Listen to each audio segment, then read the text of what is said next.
nós estamos começando o número 34, na verdade, dando continuidade a ele, né? O estudo número 34, titulado A Expiação de Cristo, né? No Seminário Teológico de Base da Escola de Discípulos. Se você não assistiu às últimas aulas, vá até o canal da igreja, nós temos o número 2, esse será o estudo número 3, onde nós estamos falando basicamente sobre a expiação de Cristo e a sua morte substitutiva na cruz do Calvário pelas nossas vidas. Esse é um termo importante para nós, cristãos, muitos crentes nascidos de novo não conhecem, mas o centro que nós vivemos está focado em dois grandes movimentos, né, da parte, né, obviamente, do seu plano de salvação. A morte de Cristo substitutiva na cruz do Calvário. Que significa isso? Quem deveria estar morto, quem deveria estar lá era cada um de nós, porque o salário do pecado é a morte. E Jesus substitui cada um de nós na cruz do Calvário. Ele morre no nosso lugar. Por isso a expiação é cobrir o pecado, né, com um sacrifício, né, ou sangue de outro, né?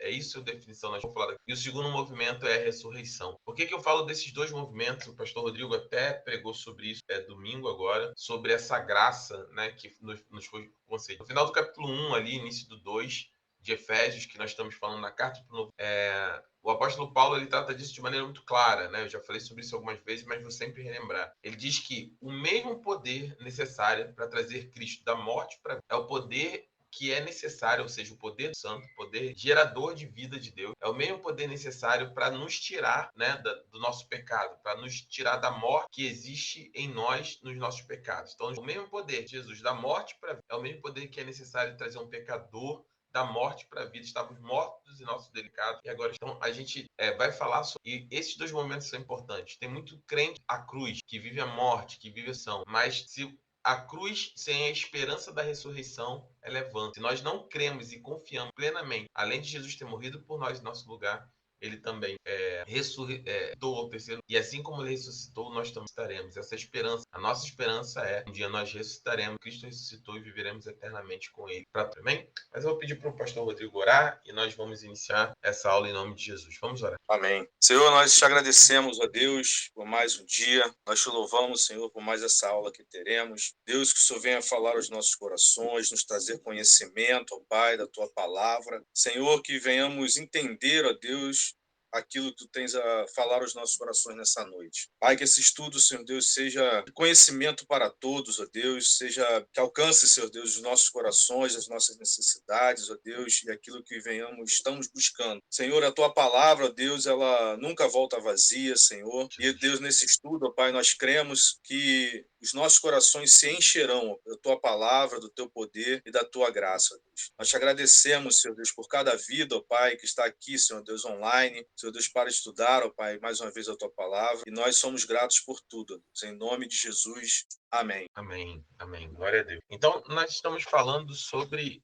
a expiação de Cristo, né? Nas últimas 2 semanas nós trabalhamos com esse conceito de maneira bem profunda. O Seminário Teológico de Base, né, no seu módulo 3, nós temos o módulo 1, 2 e 3 e 4, né?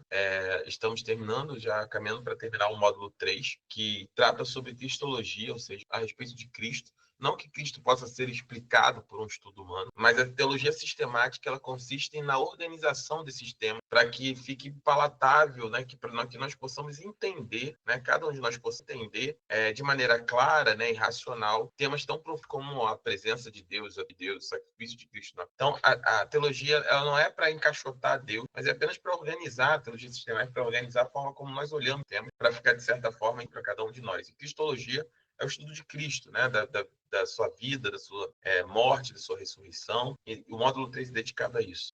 Uma notícia excelente, né? Nós demos no domingo, se você não estava no domingo, ou se você participa aqui de alguma maneira assistindo essa aula depois que nós gravamos, né? Nós vamos iniciar no próximo dia 21 de janeiro, no início do ano que vem, uma segunda turma, nesse mesmo horário, nesse mesmo dia, todas as terças-feiras também, às 20 horas, nós entramos às 20h10, né? Eu dou 10 minutos aí dando. Então, começamos às 20 horas, 20h10, efetivamente, a aula. E nós vamos avançar em 2 turmas, né? Uma com o pastor Rodrigo, que vai dar essa aula a partir do módulo. Então, ele vai começar lá no iniciozinho, quando nós tratamos, né, diversos temas que são extremamente importantes e fomos construindo toda a nossa base de conhecimento e fé, só para você ter uma ideia sobre isso, né? O que nós tratamos lá no início, eu vou compartilhar a tela aqui, você vai poder ver aqui comigo, deixa eu ver. Pronto. a apostila, né, do Seminário Teológico de Base. Então, o que nós falamos lá no início? Pastor, o que falou lá no início? Nós falamos sobre diversos temas, né? Entre eles, nós falamos sobre o que é teologia, né? Nós falamos sobre a revelação de Deus, né? A revelação geral e a revelação específica, né? Como Deus se revela, né? A Bíblia diz que toda a natureza é da existência de Deus. Você olha para o céu, você olha para o sol, você olha para a criação, ela testemunha, né? Ela é uma revelação geral, mas Deus também se revelou de maneira específica. Ou seja, Deus não só a criação aponta para Deus, para algo como Deus, para a existência de algo que nós identificamos como Deus. Por isso a Bíblia diz que a humanidade ela é indesculpável, porque toda a criação aponta para esse algo maior, algo, alguém, ou por isso as pessoas são confusas, ou um ser maior, um algo maior. E isso é uma revelação geral. Mas a revelação específica de Deus, a saber, a sua palavra, Deus se revelou através da sua palavra. Deus não só se revela de forma que existe um Deus, mas na sua palavra ele diz quem é esse Deus. Ele se identifica, ele se coloca numa relação pessoal íntima. Então nós falamos sobre isso. E uma vez que Deus se revela, Deus também ele vai revelando, né, seus atributos. E nós falamos sobre os atributos de Deus, então definição, qual é a definição de Deus, quais são as categorias, né, naturais, morais, incomunicáveis, né? Por exemplo, um atributo comunicável de Deus, né? Por exemplo, o seu amor, né? Nós temos amor no nosso coração. Deus comunicou isso. O ser humano é capaz de amar, por exemplo, diferente de outros entes da criação. Nós somos capazes de amar, né? Já, ainda que numa natureza caída de forma deturpada, Deus comunicou isso. Mas nós não temos a onipotência, a onipresença, a onisciência de Deus, que são atributos, por exemplo, incomunicáveis, né? E aí estudamos sobre o nome de Deus, a trindade, né? A triunidade de Deus, que é o Deus Pai, o Deus Filho, o Deus Espírito Santo. Falamos sobre revelação especial, né? Como Deus veio se revelando, né, de forma especial no início, desde o início até a definição da sua palavra. Falamos sobre a inspiração da Bíblia, a inerrância da Bíblia. Falamos sobre a passagem, a inerrância da Bíblia e algumas passagens que são mais difíceis, né, que precisamos ter um entendimento.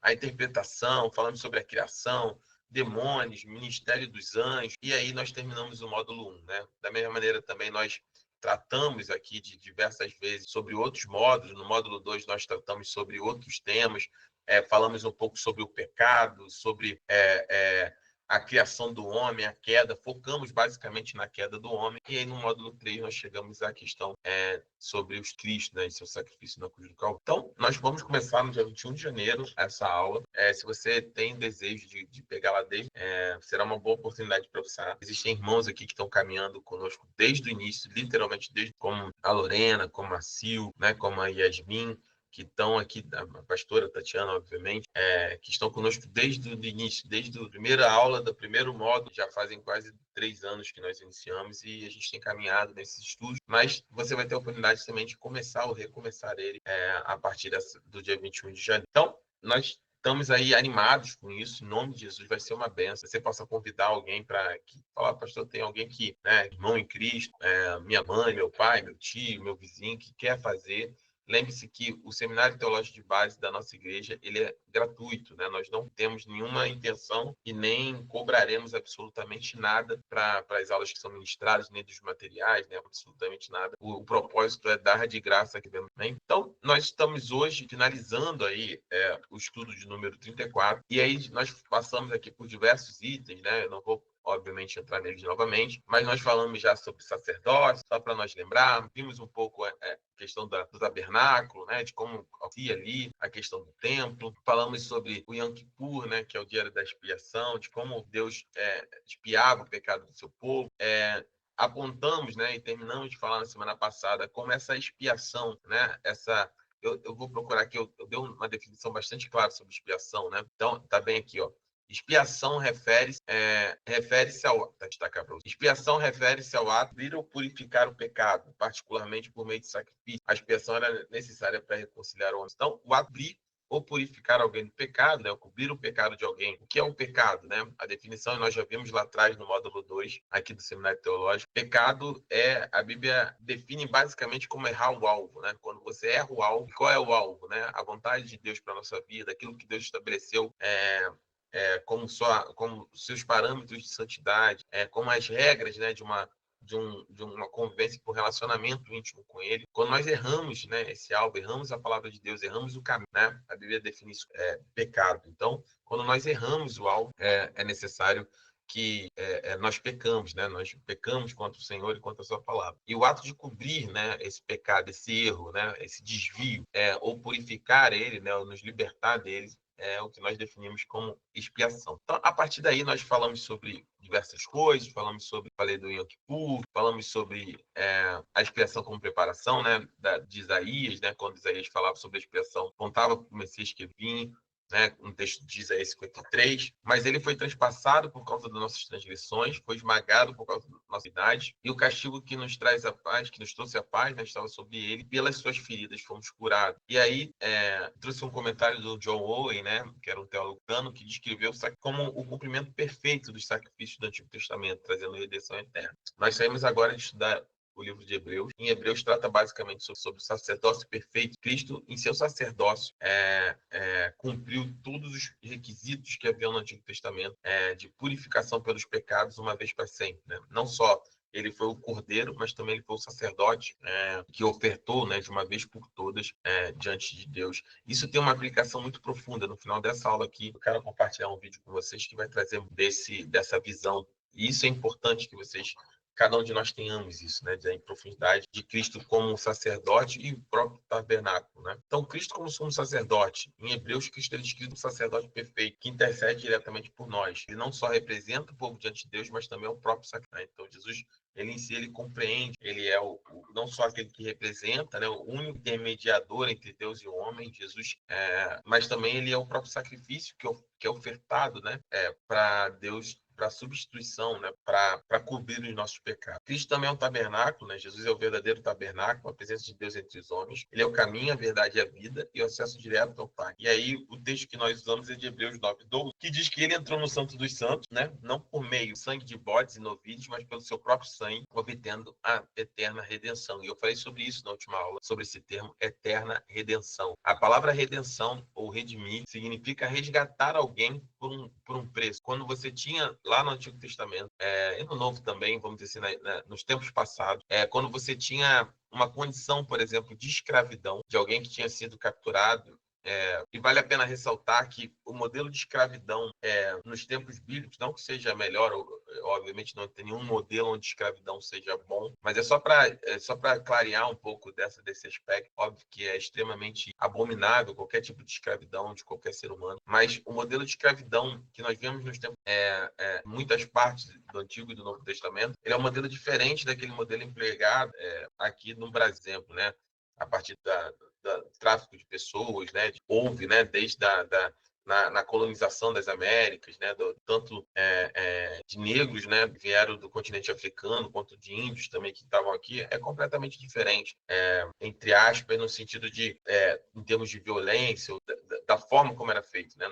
No Antigo Testamento e durante ali no Novo Testamento, em muitos aspectos, a escravidão ali era uma escravidão de subserviência, obviamente, de obrigações, né, do seu escravo, né, para com o seu senhor, mas não era esse modelo que vimos, era por uma questão de dívida, muitos deles era por uma questão de serem estrangeiros numa terra desconhecida, então eles ficavam como vassalos, né, servos dentro da casa dos seus senhores, né, obviamente, estou abrindo esse parênteses gigantesco, nenhum modelo de escravidão é aceitável, né? Mas é só para a gente poder ter essa visão mais clara de como é que era esse modelo, do ponto de vista. E aí, nesse modelo que existia no Império Romano, em outros impérios ao longo do relato bíblico, existia a figura também da redenção, né? Do resgate. Então, quando alguém era resgatado, né? Se você tivesse um familiar, por exemplo, que por uma dívida se tornou escravo de alguém para que ele deve, ou seja, deveria servir na sua casa. E a Bíblia tinha, tanto no Antigo Testamento, tinha, por exemplo, parâmetros claros, né, de como deveria ser tratado, deveria ser feito, ser abusado, humilhado. Mas quando nós temos esse modelo, havia a oportunidade ou havia a possibilidade, vamos dizer assim, do resgate, né? E esse resgate, ele era feito de forma através do pagamento de um preço. Então, quando alguém pagava um preço por aquela pessoa, ela era redimida, né? Essa redenção, e ela era libertada daquela obrigação, daquela estrutura de escravidão ou de vassalagem na qual ela se encontrava. E esse termo é que a Bíblia utiliza todas as vezes, né? Então, a redenção é o resgate por um preço. É quando nós somos resgatados por alguém pagando, nos tirando da escravidão. Ou seja, nós não tínhamos direitos, nós não tínhamos valores, nós não tínhamos liberdade. E quando alguém paga esse preço, né? No caso, Cristo pagou esse preço, nos libertou da escravidão do pecado, não só nos libertou, que é a sua misericórdia, agindo, né? Em nossas vidas, mas não somente nos resgata e nos dá um nome, nos transforma em filhos de Deus, nos dá um lugar, né, ao seu lado, o herdeiro de toda a criação, para reinarmos e vivermos com ele e nele eternamente. Então, Cristo nos redime, ele nos resgata, por isso nós passamos a ter valor inestimável em Cristo Jesus, porque ele pagou um alto preço pela nossa redenção. O preço que foi pago foi alto demais. Era impagável para nós, mas Cristo foi capaz, com a sua morte, com o seu próprio sangue, pagar esse preço. E ele nos redimiu não somente para esse tempo, não semana que vem, para os próximos anos, mas ele nos redimiu para toda a eternidade. Eu gosto de destacar bastante esse ponto, porque tem muitos cristãos, muitos crentes, né, que têm idade de entender esse amor e esse perdão. Óbvio que Deus é fogo, nós vimos isso em Hebreus. É óbvio que Deus ele é um Deus santo e a sua santidade exige justiça pelo pecado. Deus não convive, não aceita a santidade.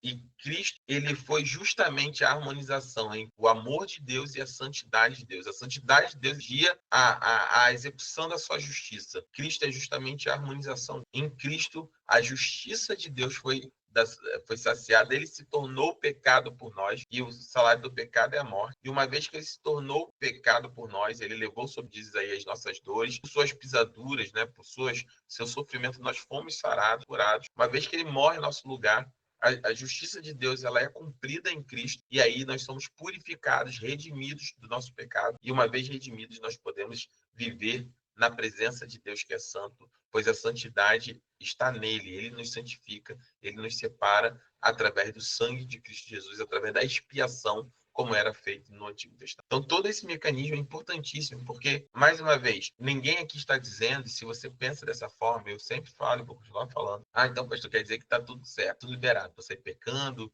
você fazendo o que dá na minha telha, você vivendo a vida da maneira como eu quero. Se você pensar assim, você precisa se converter, porque alguém que ama Cristo, ele sabe claramente aquilo que a sua palavra diz, e ele tem prazer na vida e na lei. Nós temos prazer. Isso não significa que não erraremos, que não pecaremos. É o estado que nós falamos lá no 2, do já e ainda não. Já somos salvos em Cristo? Já, mas ainda não. Já somos redimidos? Já, mas ainda não, porque há de ser todas essas coisas quando Jesus voltar para buscar, para morarmos eternamente. Mas entendendo isso, nós não temos prazer no pecado, nós temos prazer em viver para Deus. Então, isso não significa que você vai errar, mas também, ao mesmo tempo, se você tem esse coração para Deus, se você ama Deus de verdade, talvez esse seja um dos mecanismos mais difíceis, que é quando nós erramos e somos cristãos sinceros, de nós confessarmos o nosso pecado a Deus e termos a garantia, termos a certeza no nosso coração de que Ele nos perdoou. Por que Ele nos perdoa? Porque somos merecedores? Porque somos dignos? Não.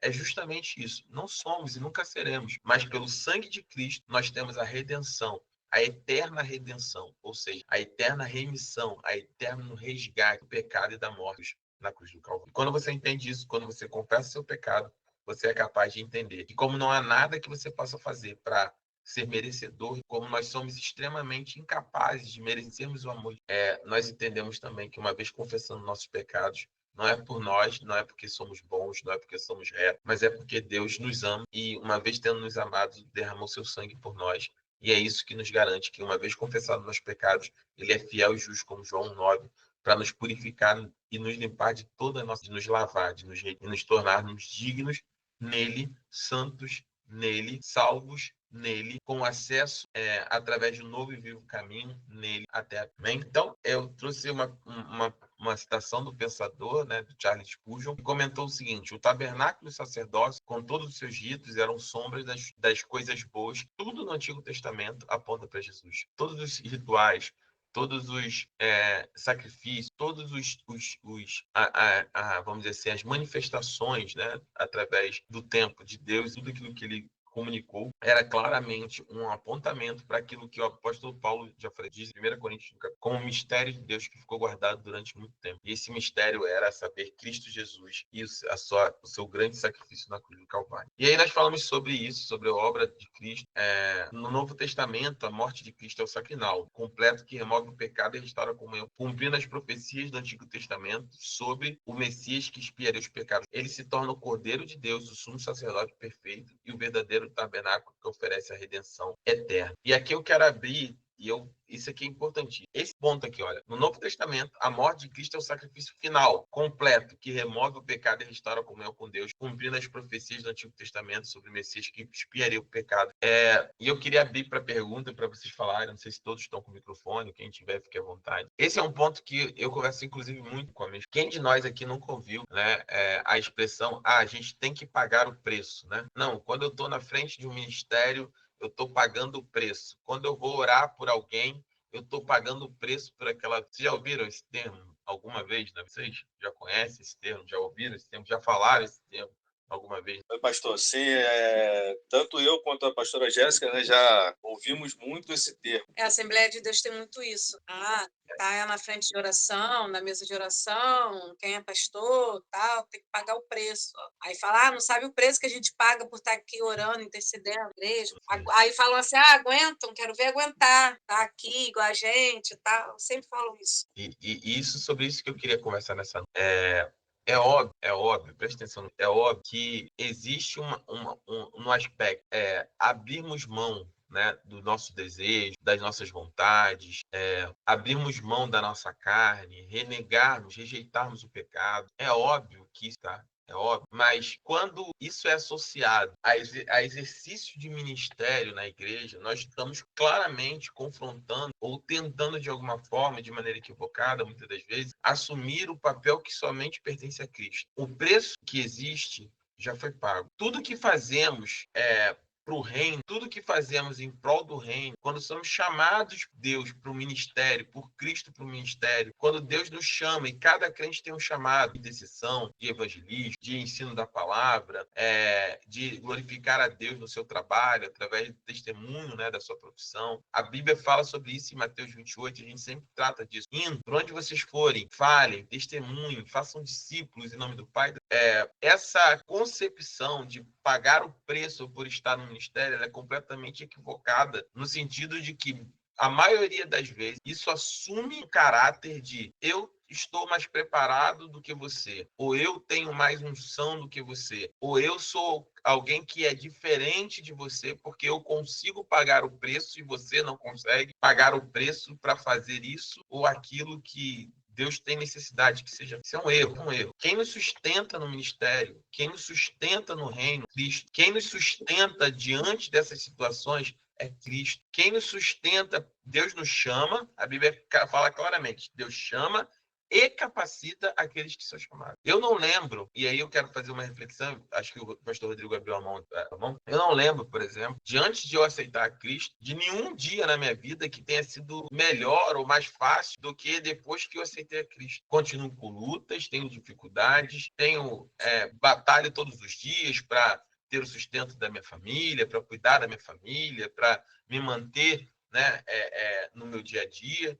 As lutas que eu tenho são as lutas que eu sempre tive no sentido de a vida ela é complicada. Se nós não trabalharmos, nós não temos salário. Se nós não tivermos salário, não pagamos as contas. Se levantam dias ruins e dias bons. Em Provérbios, por exemplo, diz sobre isso, que Deus criou os dias bons e os maus. Os maus para que o homem não se soberbecesse dele. Se todos os nossos dias fossem bons, nós andaríamos, de certa forma, soberbos a respeito dos nossos dias. Tiago diz que, capítulo 1, que nós somos provados para sermos aprovados. Esse é o mecanismo da vida. Quando nós estabelecemos um ranking, onde nós dissemos, olha, eu estou pagando, eu vou orar hoje pelo Ezequias, e eu estou pagando o preço pelo Ezequias. Não, meu irmão, você está equivocado. Você está atraindo para você uma louro, uma exaltação que não pertence nem a mim, nem a um sacrifício pela vida de Ezequias, pela vida do Lúcio, pela vida do Léo, pela vida da Silvênia.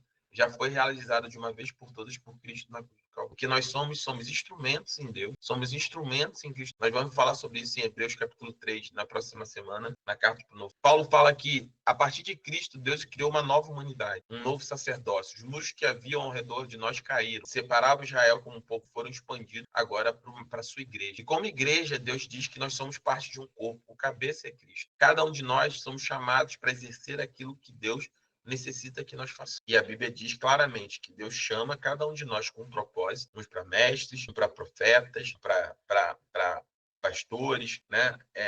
Uns com os dons de ajuda. E a partir do momento que somos chamados, é Deus que nos capacita. Deus dá o talento, Deus dá as condições e Deus sustenta no ministério. Qualquer tentativa de fazer um ranking de pessoas que são mais e menos espirituais, mais e menos ungidos do que outro, pagam mais e pagam menos.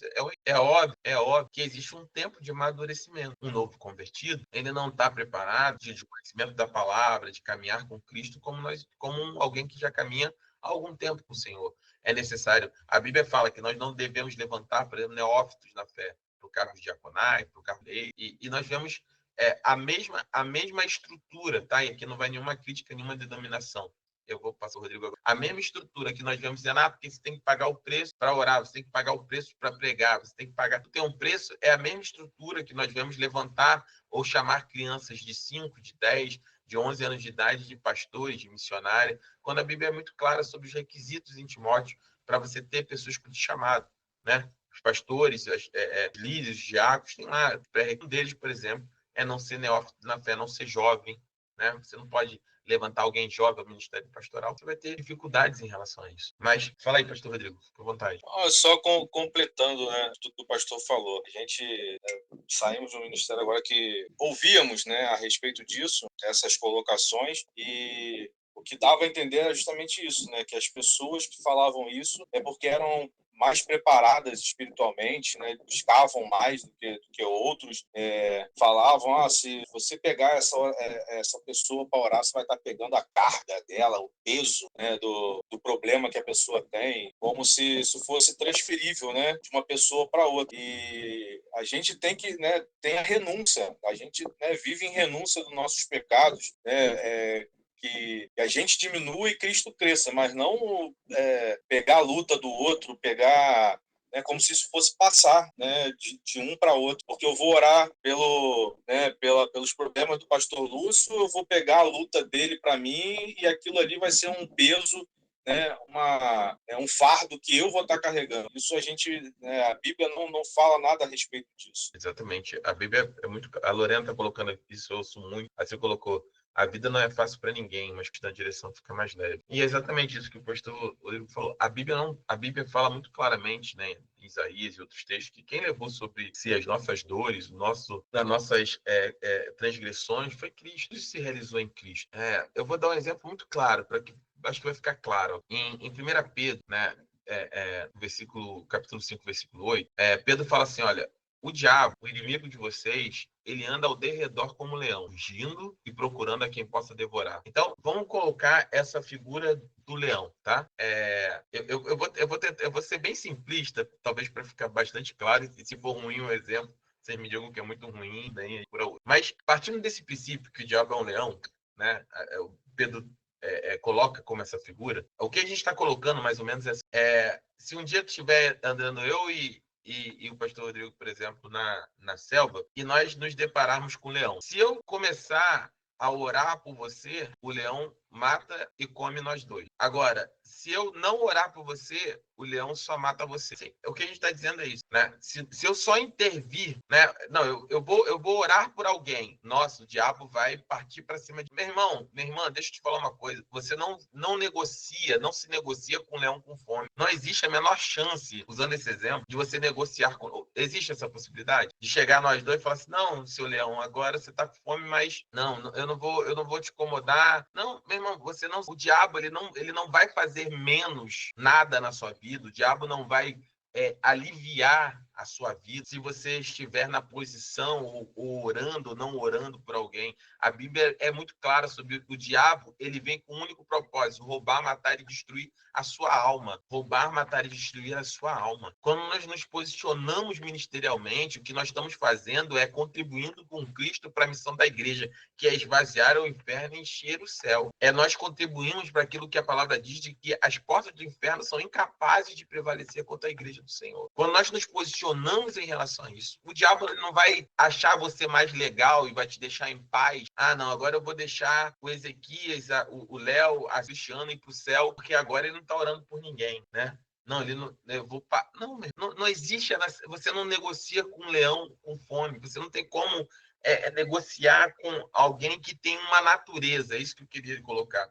O diabo, ele tem uma natureza. Ele é mentiroso. A Bíblia diz que ele é assassino desde o início. Ele é assassino desde o início. Ele é assassino. E como assassino, ele só tem um único objetivo: matar, roubar e destruir. Quando nós vemos, por exemplo, um exemplo de casos policiais de serial killer, né? Nos Estados Unidos tem muito, nós tivemos aqui no Brasil, acho que o Maníaco do Parque desses casos. Você vai ver que esses assassinos, eles não escolhem ou selecionam no sentido de, esse é bonzinho, aquele é mau, aquele... Não, eles são assassinos. Eles pegam a vítima que eles querem, da forma como querem, criança, adulto, mulher, jovem, velho, não importa. Porque a natureza é assassina. Porque a natureza é de morte, destruição. Então, não existe, eu vou me posicionar, não, meu irmão. Quando nós nos posicionamos no reino, quando nós cremos em Cristo, que nós somos chamados para algo, é dever de cada um de nós como crente nos posicionarmos para fazermos aquilo que é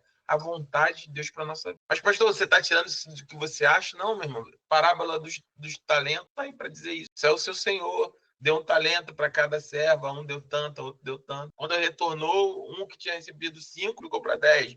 Tinha recebido 2, tinha dobrado. E um que tinha recebido 1 tinha enterrado. A questão é, até quando nós vamos trabalhar ou nos posicionar em cima dessa mentira para darmos desculpa para escondermos os nossos talentos? Se Deus te chamou, se Deus te deu um talento, Deus só tem uma expectativa aí, é que você seja um servo bom e fiel, que você use esse talento que Deus te deu para cumprir o seu chamado. Mas e o preço? E o levantar, meu irmão, o diabo vai querer te matar, te roubar e te destruir da mesma forma como ele sempre. Ele não vai aliviar seus filhos se não tiver. Ele não vai cuidar do teu casamento, deixar seu casamento. Não, as lutas vão vir. A vida é difícil, a vida é complicada. Tem coisas que são, obviamente, levante de Satanás, são guerras espirituais, e tem coisas que é a vida. Tirar o suor, tirar o sustento do suor do nosso rosto é a vida. Lembra? Quando nós caímos do Éden lá, essa foi a condenação. O homem tirará o sustento do suor do seu rosto, da terra do suor. É difícil, é complicado, a vida é dura. Se você quer ter uma visão mais clara sobre isso, leia Provérbios, por exemplo. Provérbios é um livro poderoso sobre isso. Ele fala, olha, eu já vi a chuva cair sobre justo, já vi o homem mau prosperar e o homem bom perecer. Um homem trabalha a sua vida inteira, vem seu filho que é tolo e gasta tudo aquilo que ele construiu. Porque a vida que nós vivemos hoje é um reflexo da natureza caída do homem. E ponto. A Bíblia nos dá direções. Você quer ter uma família em Cristo, qual é o seu papel como pai, como mãe? Independente se seu filho gostar ou não. Nós temos aqui no lançamento da base de Deuteronômio capítulo 6. Ensina a criança no caminho de dia e de noite. Você precisa ensinar a criança no caminho que ela deve andar para ela não se apartar dele. Mas depois ele se afastou, é uma decisão dele. Mas nós cremos na promessa de Deus. Então, criou-se, né, ao longo dos anos, essa condição. Porque, olha, dá exemplo, a nossa igreja, o pastor Lúcio, a pastora Tatiana, pagam um preço, não pago preço nenhum, não. Você quer saber a verdade? Eu não pago preço nenhum. As lutas que eu tenho é a mesma luta que eu tinha antes. O que mudou na minha vida é que eu me sinto em paz, porque eu e minha esposa nos paz, porque nós sentimos que estamos vivendo no centro da vontade de Deus para nossa vida. Não existe maior alegria no nosso coração. Chego a me arrepiar. Não existe maior alegria no nosso coração do que vivermos o nosso chamado. Nós temos prazer naquilo. Eu tenho prazer quando o irmão me procura para pedir oração. Eu tenho prazer quando o irmão me procura para pedir uma orientação. Porque eu já fui orientado e eu já fui suportado em oração por outros homens. E faço isso hoje e espero na expectativa de que os homens que hoje eu estou orientando e suportando em oração sejam os próximos que farão isso com outros homens. Isso é o reino. Isso é o reino. Mas é cansativo. Meu irmão, é o reino, é fazer algo não somente para Deus. Qual é a minha expectativa? Mas é um algo tão sem interesse, entre aspas. Qual é o meu interesse? Qual é o interesse que deveria ser o seu interesse nisso tudo? Quando chegar aquele grande que nós nos colocaremos diante do nosso... O meu interesse é que ele fala, servo bom, fiel, entra no meu descanso. Tudo que eu desejo, tudo que eu almejo é que naquele grande dia Deus possa dizer para mim, servo bom, fiel, entra no meu descanso. Isso vai ser a realização de toda uma vida. E para isso que nós vivemos. Não existe preço, o preço já foi pago. As lutas, elas vão vir e vão ir. E essa é a... Jesus nunca mentiu para nós sobre isso. Ele disse, olha, não tem... Mas Jesus não diz para nós termos medo disso, nem que não teríamos aflições. Jesus diz, mas tenham bom ânimo, tenham confiança, porque eu venci. E se ele vencer, esse foi o preço que foi pago. Nós venceremos do... E esse é o propósito da expiação do pecado. E é aquilo que nós vivemos. Então, esse é o propósito, né? Quando Jesus diz, olha, no dia seguinte, João se aproxima e disse, vejam, é o Cordeiro de Deus que tira o pecado. Ele já pagou o preço. Ele já fez tudo aquilo que era necessário. A nós cabe nos separar, orarmos, nos consagrarmos a Ele, buscarmos em oração, construirmos uma vida de oração, de separação, de meditação na Sua palavra, crer que Ele é conosco no dia bom e no dia ruim. A obra da expiação realizada por Cristo oferece perdão e reconciliação para todos que creem. Já tinha falado de John Owen, né? Afirmou: o sacrifício de Cristo foi o cumprimento perfeito do sacrifício do Antigo Testamento, trazendo a redenção eterna. Bom, e aí aqui eu vou passar de maneira muito rápida sobre essa visão, sobre calvinismo e arminianismo. Por que eu quero falar um pouquinho sobre isso? Nós já estudamos aqui algumas aulas atrás. Porque essa expiação, ela vai levar a algumas pessoas a ficarem confusas, às vezes, ao virar uma vez salvo, salvo para sempre, a expiação de sangue de Jesus. Como é que funciona? Deus determinou que seríamos salvos, Deus escolheu algo. Eu não quero aprofundar agora nessa aula, mas é só para nós lembrarmos, para não ficar nenhuma dúvida. Então, para você que está chegando agora, o que é calvinismo e arminianismo? Calvino e Armínio foram duas pessoas, dois grandes pais da igreja, pensadores, homens de Deus, e que tinham uma visão diferente sobre basicamente o seguinte: é o mecanismo que é utilizado por Deus na salvação. De que maneira Deus salva? Deus escolheu, a Bíblia fala que Deus elegeu, que Deus escolheu. Deus escolheu na eternidade aqueles que seriam salvos. Isso tem uma implicação. Por aqueles por quem ele morreria, isso tem uma implicação. Deus, na eternidade, Deus viu quem seria salvo, e uma vez que viu aqueles que responderiam ao seu chamado, e aí Deus os elegeu, né, e os alcançou, isso é uma outra explicação. Então, é só uma forma de como essas coisas são organizadas, né? Então, calvinismo e arminianismo são duas grandes correntes teológicas dentro do cristianismo protestante. E você vai ver, por exemplo, igrejas de irmãos presbiterianos, irmãos, algumas congregacionais, algumas igrejas batistas, com uma visão calvinista, né? E outras igrejas, né, como a maioria das assembleias, a maioria não, todas as assembleias, grande parte das igrejas pentecostais e neopentecostais tem essa visão arminiana, que é sobre como Deus ele olha da eternidade, uma vez olhando da eternidade, Deus sabe quando era o seu chamado, e uma vez sabendo disso, ele executa o seu plano de salvação. Então, eles se diferenciam principalmente da como eles entendem a soberania de Deus e a liberdade humana. Ambas as doutrinas surgiram durante a Reforma Protestante, que nós falamos aqui, que é um período de grandes mudanças, né, religiosas no século XVI. E elas discutem como Deus age no mundo em relação entre graça e responsabilidade. Então, basicamente, uma vez que a salvação é pela graça, por meio da fé, né, como o pastor Rodrigo pregou, isso não vem de nós, é um dom de Deus para que ninguém se glorie. Até qual o ponto da responsabilidade humana? Essa graça é ou não resistível, né? Deus quer salvar ou não a todos, e é basicamente sobre isso que eles vão versar a partir daí. Então, como é que funciona, né? O calvinismo, seguindo os ensinamentos de João Calvino, acredita que Deus escolheu algumas pessoas para a salvação antes mesmo de elas nascerem, apenas por sua vontade. Para eles, os seres humanos são naturalmente pecadores e incapazes, né, de escolher a salvação sozinhos. Já o arminianismo, né, são os arminianos liderados por Jacobus Armínio, né, que é o nome de Armínio, né, que enfatizam que o conhecimento prévio de Deus, ou seja, eles acreditam que Deus sabe quem vai escolhê-lo e quem não vai. E uma vez que Deus sabe, né, eles dependem que a graça de Deus está disponível para todos que acreditam, e que os seres humanos são livres para aceitar ou rejeitar esse amor, a graça de Deus. A visão arminiana destaca o amor de Deus por toda a humanidade e seu desejo que todos sejam salvos, que é a visão que nós temos, que é a mais tradicional no meio pentecostal, né? Então, eu só estou passando aqui para que vocês entendam alguma... Porque o que eu gostaria, né? Que a nossa igreja seja uma igreja sábia, né? Que você vá visitar uma igreja, ver um amigo seu, presbiteriano, você vai ver uma pregação, você sabe, nossa, seu pastor falou, ele está falando sobre isso, não, tudo bem, entendi, né? Porque, assim, a pior coisa para uma igreja é de ser uma igreja ignorante a respeito daquilo que é a fé que nós cremos. Existem irmãos que creem de uma forma, existem irmãos que creem de outra forma. Então, o que são, basicamente, nós falamos sobre 5 pontos, né? Ou 5 itens. Então, o que o arminianismo prega, né? Primeiro, sobre o livre-arbítrio, né? A graça preveniente, o que é graça preveniente? Ou seja, Deus vê lá da eternidade quem responderia ao seu chamado, permite que que todos escolham a Deus. Ou seja, a capacidade de escolher entre o bem e o mal é uma característica inerente ao ser humano. E a graça de Deus permite que a escolha. O homem está morto nos seus pecados, só que a graça ela age antes. Quando o Espírito Santo fala no nosso coração, ele nos dá a capacidade de que essa escolha seja feita entre Deus e o homem.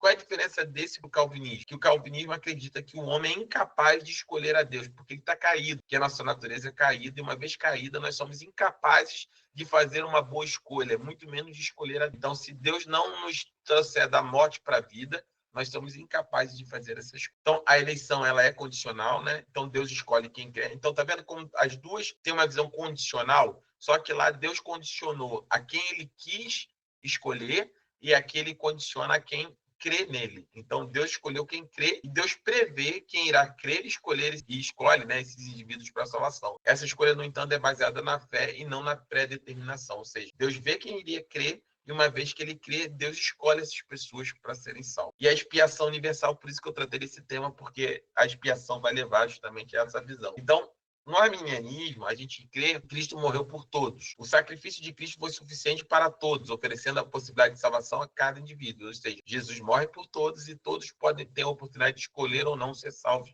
em Cristo Jesus. A graça ela é irresistível, ou seja, a graça pode ser rejeitada, né? A graça de Deus não é uma força irresistível que obriga a salvação. O ser humano é livre para aceitar ou rejeitar a graça. E esse é o grande ponto aqui, né? Porque se a salvação é pela graça, como é que nós seríamos capazes de resistir ao Espírito Santo, né? A Bíblia diz que o Espírito que convence o homem do pecado, da justiça e do juízo. Então, seria o Espírito incapaz de nos convencer? Obviamente que não. Mas qual é o limite de escolha que nós temos, né? Até que ponto nós podemos ou não estar sobre isso? Então, nesse ponto, a graça seria irresistível do ponto de vista arminiano. E, por fim, né, a perseverança ela é condicional, que é possível perder a salvação. O ser humano pode perder a salvação se afastando da fé e rejeitando a graça de Deus. A salvação depende dessa persistência da fé, né? E aí, a partir daqui, a gente tem uma perspectiva geral. Para o arminianismo, né, Cristo morreu por todos. A salvação depende da fé de cada um. O arminianismo enfatiza a soberania de Deus, mas também a liberdade humana e a responsabilidade. E aí, aqui é mais um padrão histórico, eu não vou entrar muito em detalhe, né? E 1 Timóteo, né, diz o seguinte: este é bom e aceitável perante Deus, nosso Salvador, que deseja que todos os homens sejam salvos e cheguem ao conhecimento da verdade. Então, a base é que Deus quer que todos sejam salvos, né? E obviamente, eu não quero entrar nessa discussão mais teológica, né? Mas tem um debate muito profício, né? Que a gente pode, de maneira direta, falar sobre Deus deseja que todos os homens sejam salvos, mas nós sabemos que nem todos serão salvos. Então, como é que funciona, né? Como é que é equilibrado? Mas é só uma visão desse ponto de a expiação de Cristo é universal. Jesus morre por todos e todos têm a oportunidade de aceitar o Senhor e Salvador. E aí, só para a gente não ficar perdido nesse assunto, né? A visão calvinista já é um pouco diferente, né? O que eles acreditam? Que é a depravação total do homem, né? Que eles chamam de total depravação, que é a humanidade está completamente corrompida pelo pecado, incapaz de se salvar por si mesmo. O pecado afeta todos os aspectos da natureza humana, tornando incapaz de agradar a Deus. Ou seja, se a depravação é total, se o homem é completamente caído, o homem é incapaz de escolher coisas boas, inclusive escolher a seguir, né? O homem seria incapaz de seguir a Deus.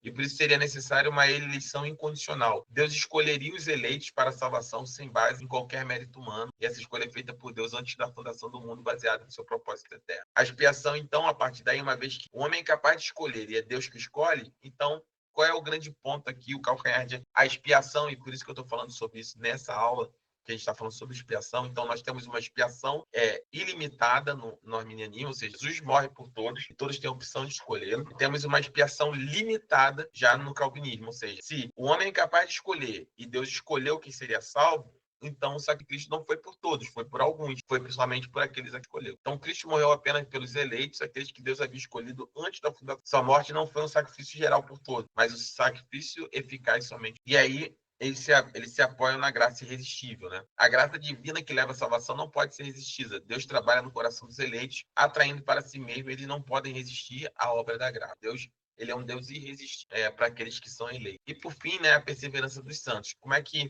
os eleitos, né? Como é que você sabe se você seria eleito ou não? Se você perseverar até aquele que é eleito jamais abandona o caminho de Deus. Então eles entendem que se alguém abandona é porque ele jamais foi eleito. Fica à vontade, Leandro. Pastor, acho assim, pensando pela natureza pecaminosa do homem, faz sentido a visão calvinista, mas eu não consigo enxergar como isso se fala com livre-arbítrio, né? Como isso não nega o livre-arbítrio do homem. Na verdade, assim, o que eu falei, eu não vou entrar, né, nessa aqui, é só uma visão, mas esse é o ponto, né? Na verdade, a visão calvinista, ela nega o livre-arbítrio, né? Ele diz assim, ó, o homem não escolhe, é Deus que escolhe. Porque qual é o grande problema? Se Deus escolhe um, Deus não escolhe o outro. Então, se Deus escolheu você e não me escolheu, eu poderia chegar naquele dia e dizer assim, não, eu não fui salvo porque eu não fui escolhido. Né? Eu não tive nem a chance de escolher. Isso negaria o meu livre-arbítrio. E uma vez que o meu livre-arbítrio é negado, também é negada a minha responsabilidade, certo? Então, qual é a minha responsabilidade? Se eu não poder escolher, e aí você tira a responsabilidade humana. E eles dizem assim, não, isso é um mistério de Deus. Eles jogam para o universo, né? Isso é um mistério de Deus. A gente não consegue harmonizar isso, e essa é a tensão teológica que tem dentro dessa estrutura. Né? Eu posso passar, como a gente tem aqui bastante heterogêneo, eu já passei, mas se vocês quiserem eu posso passar de novo. Posso postar 2 podcasts que tratam sobre uma visão calvinista, outra uma visão arminiana, para vocês verem, e é um de 1 hora mais ou menos cada podcast, mas que falam sobre isso, para vocês terem essa percepção. Mas por que eu trouxe isso exatamente aqui? Porque vocês podem se deparar com isso em algum momento, né? Vocês podem encontrar irmãos em Cristo, alguém da sua família. E é importante que você saiba, né, não de maneira aprofundada, mas que você entenda que tem 2 visões para você não... A pessoa fala assim, não, para mim Cristo escolhe, Deus escolheu quem vai ser salvo. Você fala, herege, esse irmão está fora. Não, isso é uma visão sobre o mecanismo de salvação. É óbvio que é muito mais profundo do que eu estou explicando aqui. Os argumentos são tão bons quanto, né, dos 2 lados. São muito bons, mas eu não quero entrar nesse tema. Se você quiser também, a gente tem uma aula no YouTube da igreja, que eu trato sobre esse tema de maneira mais aprofundada.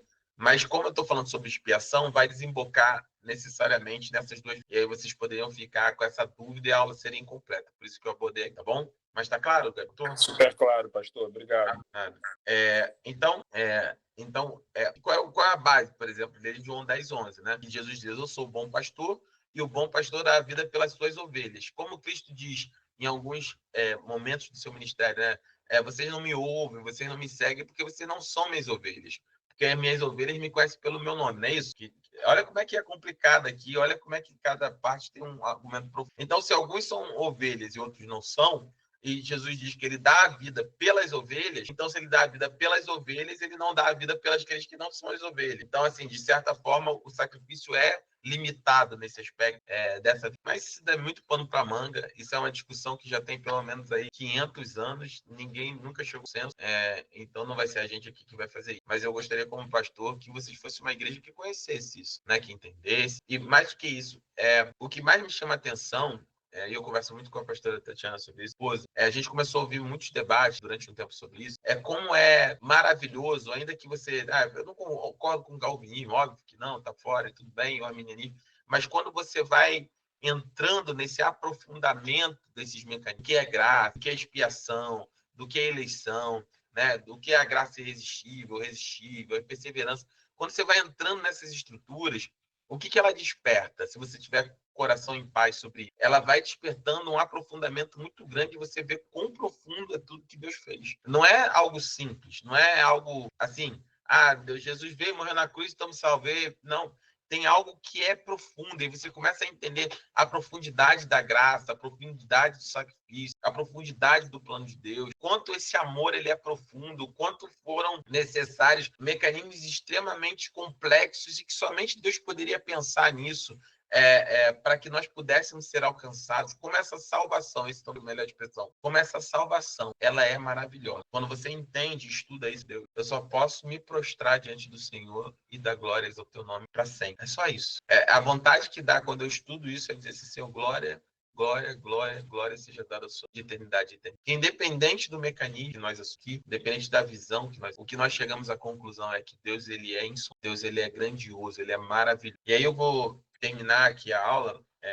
eu não vou entrar nessas declarações, depois você pode entrar lá no material, no link, tem as comparações, né, sobre as visões, sobre tudo que você pode estar falando, né, um resuminho aqui que eu estou colocando, mas o que eu quero colocar, e eu vou partir aqui para o último slide, que é a reflexão final, sobre, né, quando você entende, e partindo dessa aula no início, que nós falamos lá sobre o tabernáculo, sobre o templo, ou seja, o local onde toda essa discussão que nós vimos aqui uma preparação de um local onde Deus habitaria. Como que um Deus santo, que não é um homem grandão, mais uma vez falando, Deus não é um homem grandão lá no céu, Deus não é um velhinho de barba sentado no trono, Deus não é um homem grande, Deus ele é santo, Deus é espírito, um espírito puro, eterno, soberano, onipotente, onipresente, onisciente, que existe eternidade, a eternidade se manifesta em 3 pessoas de maneira visível, única, e que nós não conseguimos alcançar, o Pai, o Filho e o Espírito Santo, em eterna harmonia, vivendo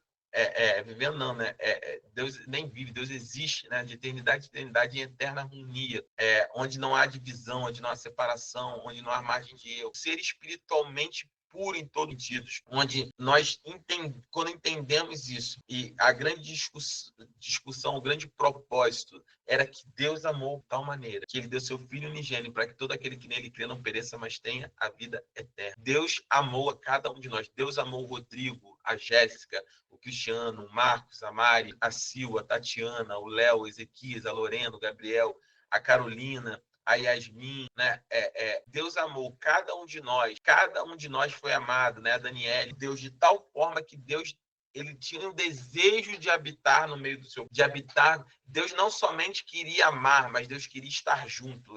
Deus queria estar. Lembre-se lá atrás, em Gênesis, diz que nós temos um Deus que quando nos criou, quando fez Adão, Deus tinha o prazer de no final, toda a tarde, no final de cada dia, a Bíblia diz que Deus vinha conversar com Adão, Deus vinha ter com Adão. Imagina um Deus santo, insondável, incomensurável, um Deus que você não consegue medir, um Deus que se nós passarmos toda a eternidade, nós ainda não conheceremos a Deus plenamente. Deus vinha no final de tudo. Eu fico pensando, Deus chegando a Adão, fala, oi Adão, tudo bem? E Adão, oi Deus, como vai, Senhor? E aí Deus fala para Adão, me fala um pouco mais sobre isso. E Adão fala, Deus, hoje eu vi aquele animal ali, que tem uma juba grande, eu decidi chamar ele de leão. Poxa, Adão, que legal, leão, um ótimo nome.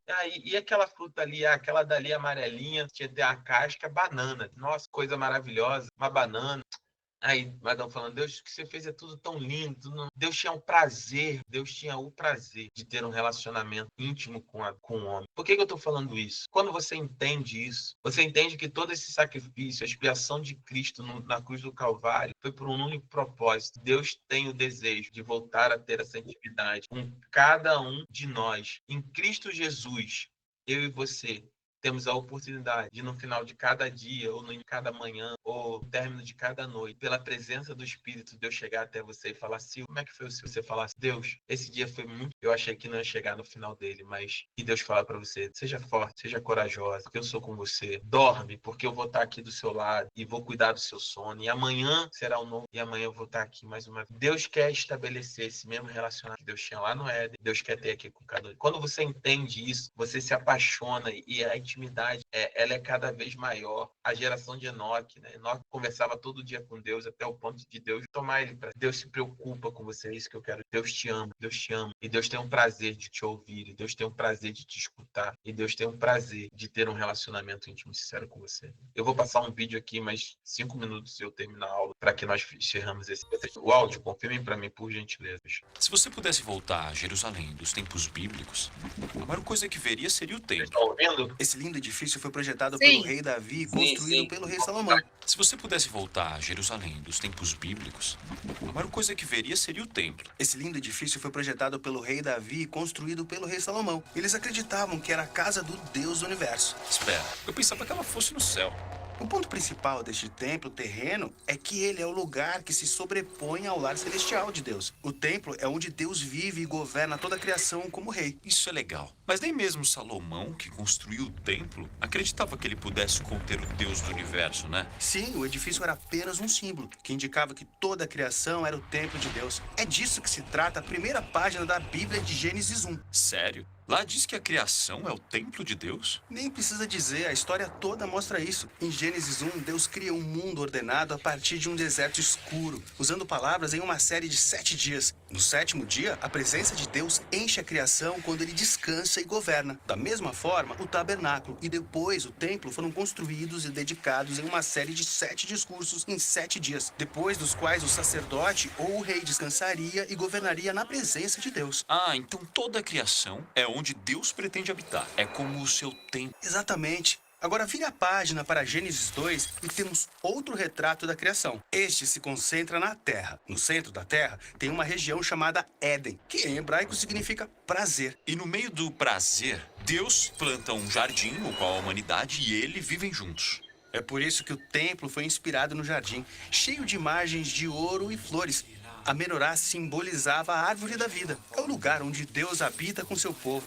Entendi. E olha só isso. No templo, os sacerdotes e levitas israelitas tinham que trabalhar e manter o templo na presença de Deus. É exatamente a mesma descrição de trabalho dada à humanidade no Jardim do Éden. Então, esses humanos foram os primeiros sacerdotes. Mas em vez de governar com Deus, eles queriam governar em seus próprios termos e acabam exilados do jardim-templo. E como Adão e Eva, os líderes de Israel também queriam governar para si mesmos. E também foram exilados. O templo foi destruído e isso os deixou pensando: será que Deus desistiu de Israel? Será que ele vai trazer uma nova criação? Os profetas bíblicos previram o dia em que Deus criaria um novo templo com um novo sacerdócio. É quando a presença de Deus encheria toda a criação. E quando os israelitas retornaram à terra, eles reconstruíram o templo. Mas ele não saiu da forma que os profetas esperavam. Na verdade, os profetas israelitas depois disseram que esse templo estava totalmente corrompido.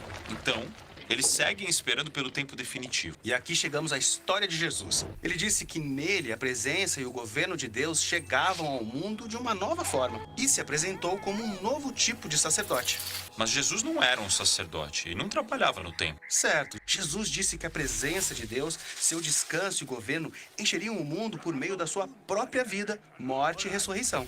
Jesus estava afirmando ser o verdadeiro templo e que esse novo templo se expandiria para incluir toda a criação. Essa é uma afirmação importante. E ficou ainda mais. Depois da sua ressurreição, Jesus disse que a presença de Deus viria a habitar entre seus seguidores, para que eles se tornassem mini-templos. Comunidades de pessoas onde Deus descansa e reina. Exatamente. Essa é a visão bíblica da igreja, que é descrita como um templo. Não é um edifício, mas pessoas. Sim, como quando Pedro diz, vocês são pedras vivas construídas como um templo para o Espírito de Deus habitar. Então, no final da história, vemos um novo templo físico. Não exatamente. O que vemos é um templo cósmico renovado, assim como em Gênesis 1. E essa nova criação não precisa de um edifício como templo, porque em Jesus toda a criação agora é o lugar onde Deus descansa e governa o mundo com seu povo. Amém. Possamos guardar isso no nosso coração. Nós somos o templo de Deus. Amém? Você é o templo do Espírito. Você é o templo que Deus desejou habitar desde o início. Cristo Jesus, nós somos agora o templo de Deus para todo sempre. Deus não habita prédios, Deus não habita em lugares, Deus habita em mim e em você. E Deus habitando em cada um de nós é o mistério que Deus guardou durante tanto tempo, é a sua igreja. Sermos igreja é o mais poderoso que podemos. Quando somos igreja, Deus habita no nosso meio e nós vemos a manifestação da tua glória. Esse foi o motivo de tudo isso, né? Da sua expiação, do seu sacrifício. Quando nós somos igreja, quando nós conseguimos ser igreja, nós conseguimos viver tudo aquilo que Deus tem para nós. Sem peso, sem termos a certeza que precisamos fazer absolutamente alguma coisa, porque sempre vem lá dele, sempre vem de Deus, sempre é por ele, para ele, a partir dele, dos seus. Jesus te abençoe nessa noite, que você possa ter entendido e que Deus continue falando no seu coração. Lembre-se, você é templo, assim como Deus tinha com Adão. Deus quer ter com cada um de nós todos os dias, até que ele venha. Amém? Vamos orar? Para nós encerrarmos, em nome de Jesus. Tem alguém que está com a aberta, além do pastor Rodrigo? Vou pedir ao casal, pedir a pastora Jéssica para orar, então, para nós encerrarmos a nossa aula. Amém? Em nome de Jesus. Amém. Senhor Deus, meu Pai, Pai querido, Pai amado, nós te louvamos, Senhor Deus, e te agradecemos, Pai, por mais nessa noite, Senhor Deus, por mais essa aula, Pai. Pai, aleluia, o Senhor se fez presente aqui. Obrigado, Jesus. Pai, eu te peço, Senhor Deus, que o Senhor despede, Senhor Deus, os seus filhos, Pai, e que eles tenham uma semana abençoada, Pai, debaixo da sua proteção. Abençoa, Pai, que essa aula, Senhor Deus, penetre nossos corações. Assim nós te agradecemos, Pai, em nome do Senhor Jesus Cristo. Amém. Amém. Glória a Deus. Amém. Abençoe sua vida. Quinta-feira nós temos culto especial, né? Porque essa semana é semana de conexão. Sexta-feira é feriado, não tem conexão. Mas nós teremos culto especial. Não falte. Domingo, surpresas, mais surpresas. Em nome de Jesus. Eita, Fala, glória! surpresa não tem surpresa, Yasmin. A gente está falando paralelo. O Gabriel também. Amém. Os pastores também já sabem. Em nome de Jesus. Domingo não falte ao culto, tá bom? Jesus abençoe vocês. Convide alguém para o culto online. Quinta-feira nós nos vemos. Fiquem na paz. Mas no Senhor a todos. Boa noite. Beijo.